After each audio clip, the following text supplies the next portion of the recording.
Ce qu'on appelle la causation du sujet en psychanalyse est double, puisqu'il y a d'une part la causation du sujet et en même temps et en parallèle, il y a la dimension de l'apparition de l'objet petit a. Donc la causation du sujet, c'est l'émergence du sujet de la parole et en même temps aussi la perte d'une part de son être, l'objet a, qui est au fond sa part de vivant.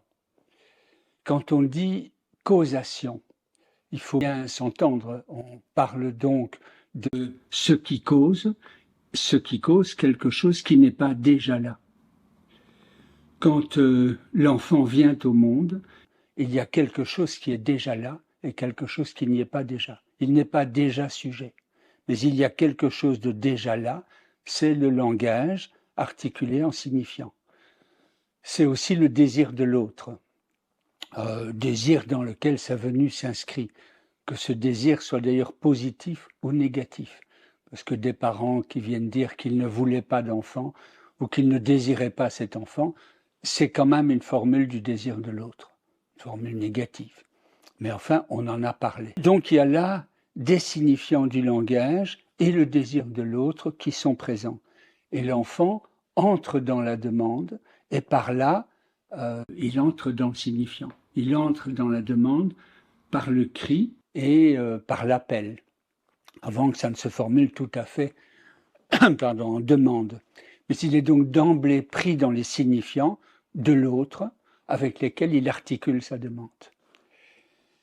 Et il l'articule en signifiant. Et donc en entrant dans le langage, il devient sujet et c'est la prise dans le signifiant qui cause le sujet. Le sujet est ainsi, disons, saisi dans une aliénation au signifiant. Il faut bien saisir que quand on dit le sujet, ça n'est pas le moi freudien, que Freud situe d'ailleurs explicitement dans son texte comme une image du corps. Il dit, je le cite de mémoire, le moi est un moi corporel. Même si, après tout, on peut rapprocher le sujet inconscient barré de Lacan de la part inconsciente que Freud articule du moi dans son texte Le moi et le ça. Néanmoins, le sujet, c'est pas le moi. Ça n'est pas non plus le corps, ni l'individu. Le sujet, c'est, comme Lacan le présente, strictement le je de la phrase, le sujet de la phrase. C'est le sujet parlant qui est en même temps le sujet de l'inconscient. Donc le sujet comme sujet de la parole est un pur effet du signifiant. Mais il n'est pas lui-même un signifiant. Il n'a pas un signifiant qui permet de dire complètement ce qu'il est, qui il est, moyennant quoi il le dit par une série d'identifications. Et c'est parce qu'il n'a pas de signifiant qui dise qui il est que Lacan l'écrit S barré, c'est un signifiant qui manque. Alors que la chaîne signifiante, il l'écrit S1, S2, dans le principe saussurien de ce que le signifiant ne vaut que dans son opposition à tous les autres signifiants. Donc on a S barré, S1, S2. Donc que le sujet soit un pur effet du signifiant implique une certaine mortification, comme on dit, puisque en effet, il doit en passer par les signifiants de l'autre et qu'après tout, sa part de vivant, comme ce qu'il éprouve dans le corps, disons, n'est pas immédiatement présente et en tout cas ne peut pas se dire complètement. Et donc en même temps qu'il y a causation du sujet dans son articulation au signifiant, en même temps se produit cette perte de vivant que Lacan nomme l'objet petit a et qui se réfère aussi à l'objet perdu freudien.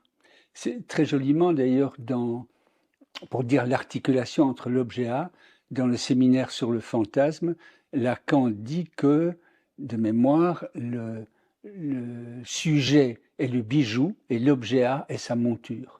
C'est très joli pour articuler, disons, l'ensemble des deux. D'ailleurs, le bijou, c'est ce qui scintille dans la parole, et la monture, c'est au ras du corps. C'est vraiment ce qui tient ça. Alors, je cite sur cette causation du sujet, je cite volontiers une phrase de Jacques-Alain Miller qui est très précise. C'est ainsi que la causation du sujet, tel que Lacan l'a appareillé, comporte deux temps. Le premier étant l'émergence du sujet comme sujet de l'inconscient, et le second rendant compte de son émergence comme objet perdu. Le premier expliquant le surgissement du sujet barré et le second, la valeur qu'il prend comme objet A. On a donc deux temps dans la causation du sujet, mais deux temps simultanés, mais logiquement consécutifs, le sujet de l'inconscient, S barré, et l'objet A, qui est la part perdue. Le petit a est donc l'autre phase de l'émergence du sujet. Il y a le sujet du signifiant et l'être du sujet qui est en quelque sorte cette part perdue. Cette part perdue est par un certain côté l'objet perdu freudien et par un autre, c'est un bout de jouissance. L'objet perdu s'imaginarise aisément dans le sein maternel, d'emblée perdu, puisqu'il dépend d'emblée de l'autre et de son éventuel caprice. Et c'est en ce point aussi du sein que s'articule la première demande à l'autre, qui donc va devoir s'inscrire en termes signifiants. Lacan donne une valeur plus ample à cet objet perdu freudien dans le logifiant sous la forme de l'objet A. C'est une part de vivant, un bout de jouissance qu'il nomme un plus de jouir. Il y a un exemple simple pour comprendre ça, c'est si on pense à l'objet oral. C'est d'une part une part perdue, c'est le sein, et d'autre part, c'est ce qu'on cherche à récupérer comme jouissance de manière toujours symptomatique. On mange trop ou trop peu, on est gourmet ou gourmand, mais bref, c'est dans le symptôme.